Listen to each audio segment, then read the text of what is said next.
Are you ready for another things we forget to clean? Today we are tackling the drain in the sink in the bathroom. The only thing worse is the drain in the shower.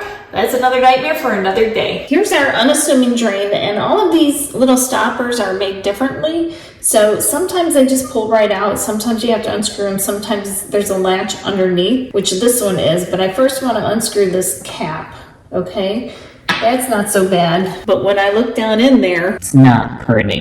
I have this thing called the drain snake, and this stopper, there's no other way to get this guy out that I know of. So I just go in there and I start pulling the stuff out. It's really disgusting. And again, I don't wash my hair here. The cats don't sit in there. I don't know where all this comes from. It's disgusting.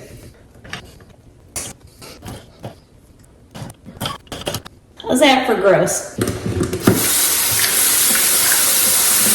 It's pretty gross. Now that I've shown you how to clean a sink drain using a drain snake, the easy way to keep it fresh is to just put some baking soda down there and then follow it with some vinegar. It's going to foam up, clean that sink drain, leave it for a few minutes, and then rinse it down, and you are done. If you want to find more information about this, I have it all at my website, craftclatch.com, and if you want to see other things we forget to clean, check out this video.